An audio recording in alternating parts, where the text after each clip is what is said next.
Hello and welcome. I'm Carol DeChaine. I am an intuitive, transformational life coach and business coach and a multidimensional energy light worker. Today and each week this month, I'm talking about money. Some people call it prosperity, but I have to say that money makes people flinch a little bit when they think of their finances. And I want to help you shift out of it from looking at it a little differently, perhaps more of a spiritual vein. I've already talked last week, and if you missed it, look at it. It's rebooting your money mindset. You should look at it, listen to it if you're interested. This week, it's going to be about spending and spending habits. If you look at what you do, and if you look at your reality, which is what I'm asking you to do this month, where are my finances? How do I feel about them? Am I happy? Am I doing okay? Am I not doing okay? One big part of that, if you're not happy, or even if you are, is your spending habits. Do you go in cycles? I kind of go in cycles. Maybe you do this too. I buy the normal things. I go to the grocery store and gas. And those are the two things I do the most, for gas for the car. But everything else, I tend to go in cycles. Unless the light bulbs go out and I need to buy a light bulb, I say, okay, I want more books to read. So then I'll order 5 or 6 at once, and then I won't order any for a while. But I tend to have a spending habit of, I'm in the mood to spend. What can I buy? And instead of going to a mall nowadays, I tend to go to Amazon or other places online to buy items. So the question for you is, how is your spending habits? Look at them. Do you spend all at once? Do you spend all the time? How often do you spend?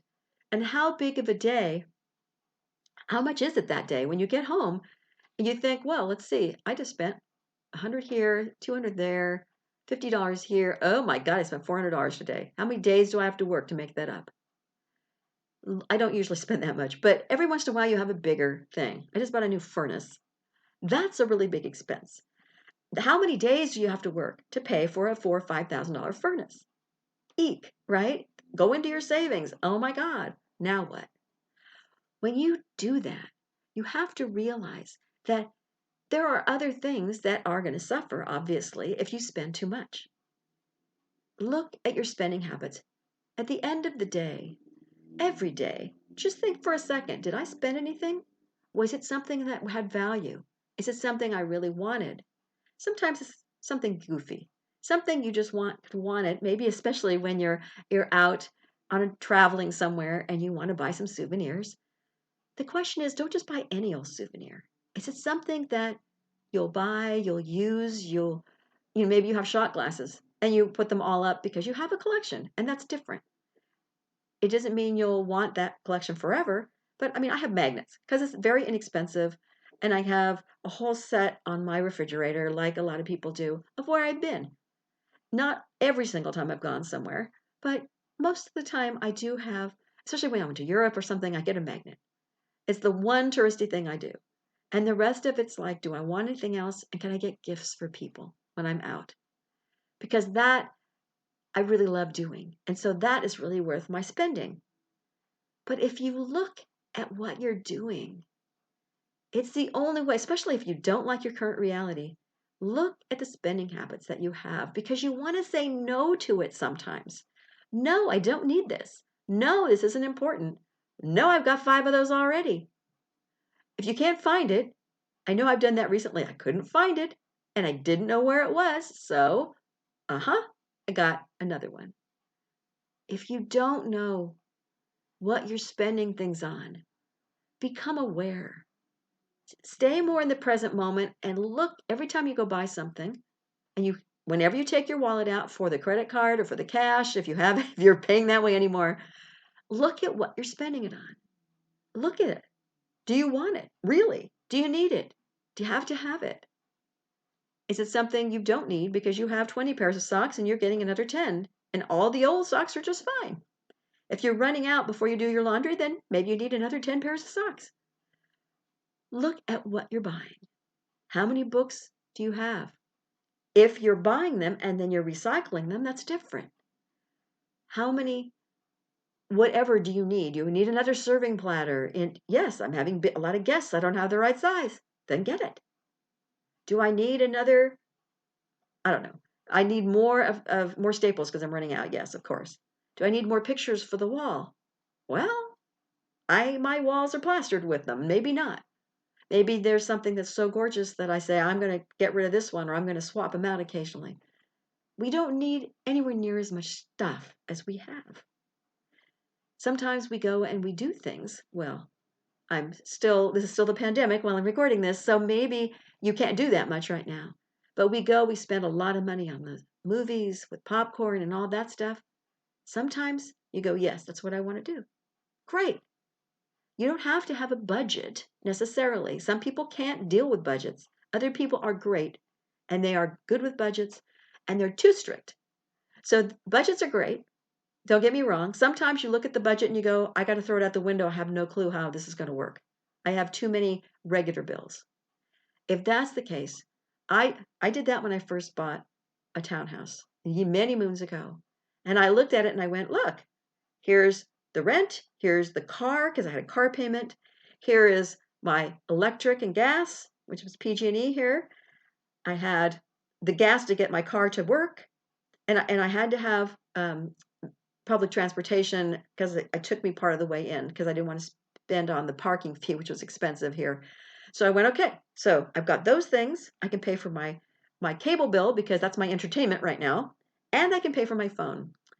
And I have no money left over. I had like $10 left over on what I was getting paid, and I went, I haven't paid for food yet.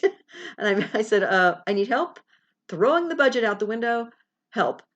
And I asked for higher purpose and said, look, I don't know how I'm going to do this. Help me. I never had to go into my savings. I have no idea to this day how that worked. I think I got some extra money from a couple other places that I did some extra side jobs, but it wasn't really that. It just seemed to stretch like loaves and fishes. I don't know how that worked, but it stretched.